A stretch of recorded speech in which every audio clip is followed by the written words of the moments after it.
Greetings to one and all, it's your old buddy Jay here coming at you with another Countermeasures game changer.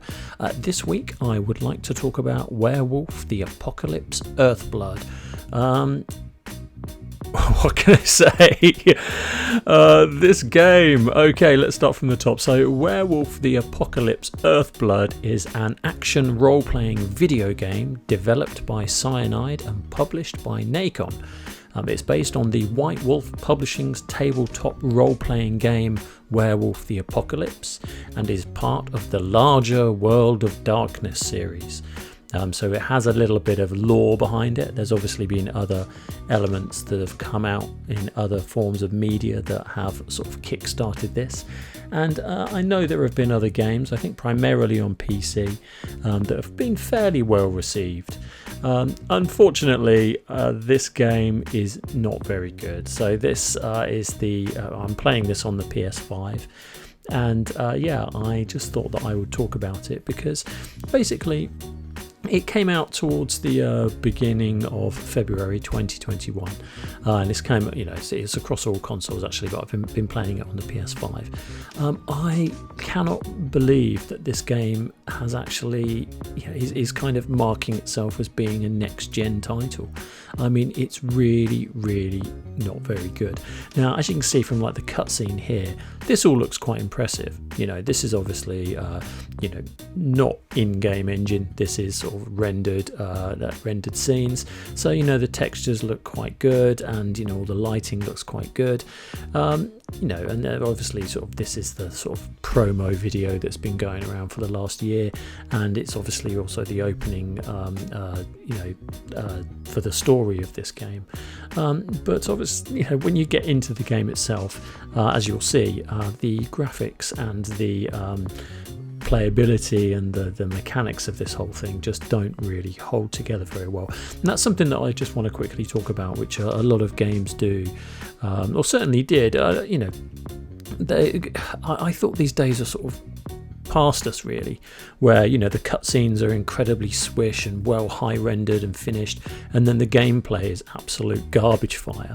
But it seems like every now and again, when you just think that kind of attitude towards game development has changed, something like this comes along, which just reminds you that people want to spend a lot of time doing these kind of very scripted, fixed cutscenes, and they want to spend very little time actually building the game. Do it the other way around. I mean, I don't mind cutscenes being all shoddy and the graphics being all shoddy if the gameplay is really fun.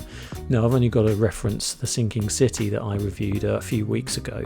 That game's sort of all over the place, but the story is really, really good, and the mechanics aren't that great, but actually, there's something atmospheric about it. The background, the lore and everything's really interesting, and something that's quite engaging. Now, I don't know about you, but I find werewolves quite boring. I mean, of all the kind of,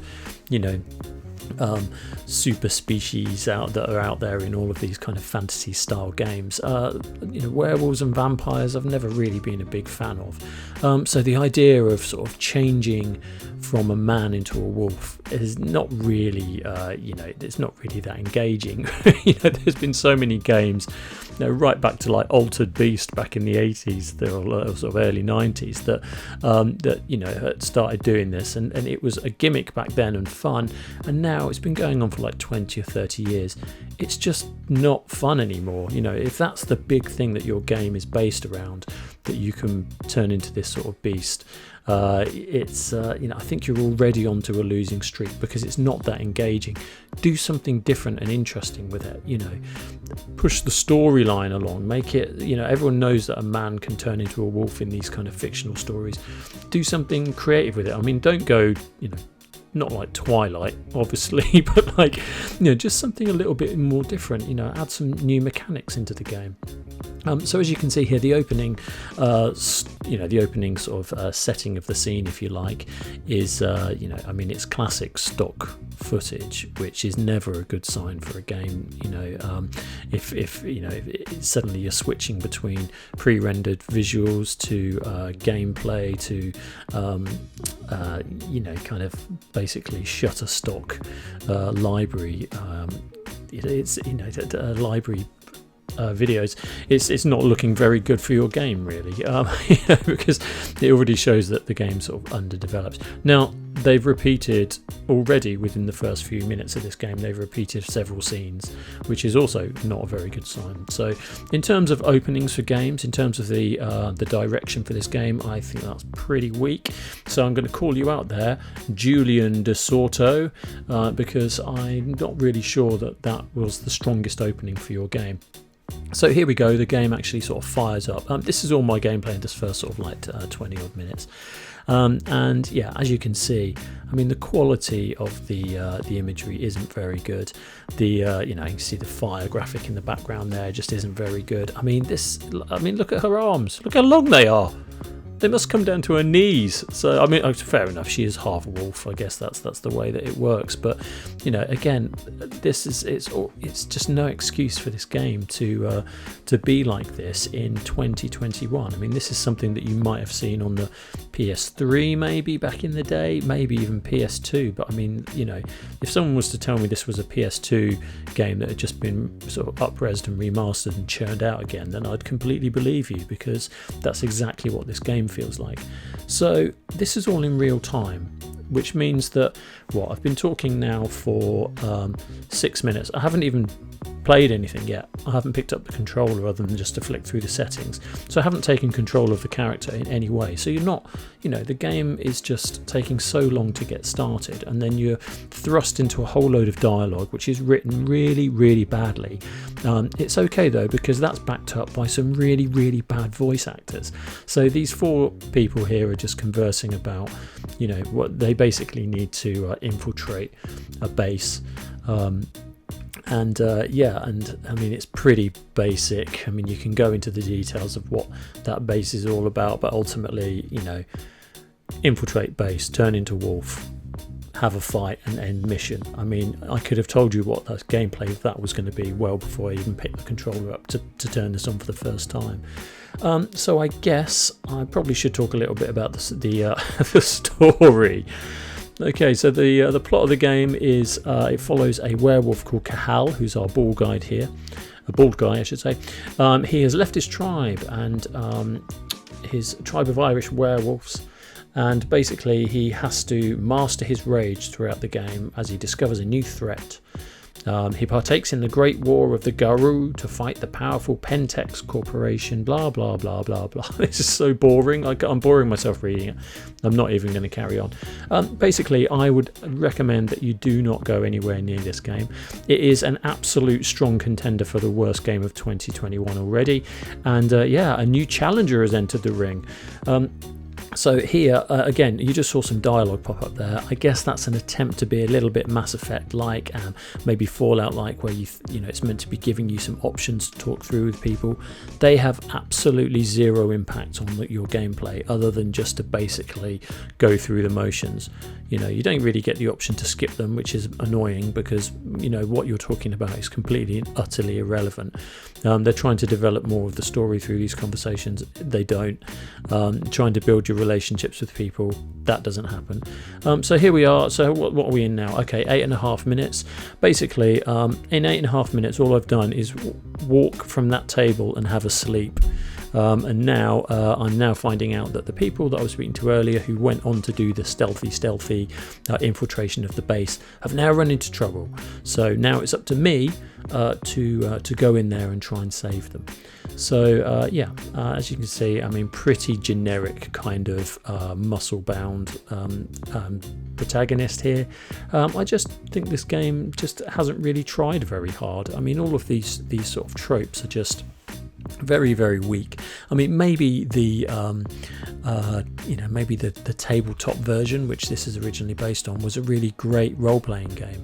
I feel that when they kind of make the leap to other media, so whether it be film or whether it's video games in this case, they really need to push it to make it work, because it obviously existed in a previous form. There are fans that like that franchise, so they're more than likely going to pick this up if they are gamers, and they're going to be thoroughly disappointed that this does not deliver on the level that it should do. They just haven't spent the time putting it in. I mean, again, just simple things, and and I know this is all about game development time and budget and all that kind of stuff, but you're just clipping through all the bushes there. So like in The Last of Us, for example, those trees and grass would move. I know they have massive budgets, but I've played games where the budgets are incredibly low and yet that mechanic is still considered. That's me trying to kill myself. I couldn't do that. So yeah, generic climb up rock, that's obviously going to be part of it. Now, the whole core of this game is that you can turn into a wolf. So watch this. Hang on a sec. This is going to come up in about 2 seconds. Well, I hope it is. I don't remember pausing it that long. Yeah, okay. That's it. It's the crappiest. Honestly, it's so bad. Oh, it makes me laugh just watching it. So then basically, it's your mission now to infiltrate the base, which you're just quite happily sitting next to in your little cave. So they give you then this kind of a little bit of a sandbox area. They're trying to and by the way, turning into a wolf adds absolutely nothing to this game other than you can basically you can climb through vents, as you can see here. You can't see the wolf anyway, so you might as well not be the wolf.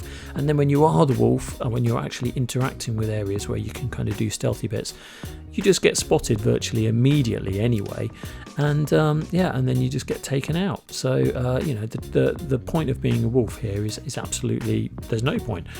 So then you have these other things, which is like, oh, how am I going to open the door, turn into a human being, find a control panel, which is right next door. I mean, there's not even really any sort of strong puzzling in this game. It's just incredibly weak.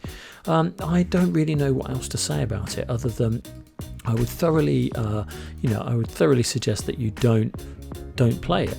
The third version of your sort of man wolf is that you turn into this crazy sort of this angry sort of beast, half man half beast wolf dude, and then it is just basically a button masher. I mean, I wasn't really sure necessarily what any of my controls were doing. I was just mashing anything. You're virtually indestructible, so they're shooting you, it makes virtually no difference. There are some guys a bit later on that have silver bullets. That makes a little bit more difference to you, and you have a couple of different stances where there's like a kind of rush mode and then there's like a sort of rage mode. It's just not fun. I mean, look, those guys spawning through the door there, I mean, it's so generic. I just really feel like they haven't really thought it through. I don't like the art style of the whole thing.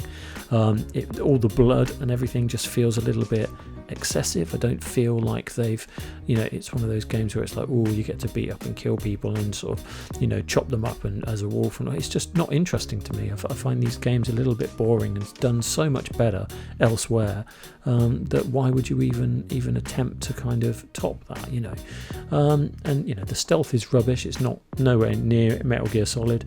I think the problem with this game is it doesn't know what it is. I don't think it's trying to be a stealth game. It's trying to be a button masher. It's trying to be like an action RPG. It's trying to marry all those elements together, and it does none of them very well. As a result, overall, the game itself just absolutely suffers for it. And I think they could have done a lot better with this. From a visual point of view, again, it's one of those things. The graphics feel janky. The elements here you can see which are breaking apart. It all just feels a little bit kind of straight off the shelf. It doesn't really feel like they've spent a long time thinking about how you interact with your environment, other than you can smash things up, which I think is always just a little bit weak. I do feel that the writers, I'm going to call you out here, Martin Eriksson, Caroline Fromont, and Simon Renard.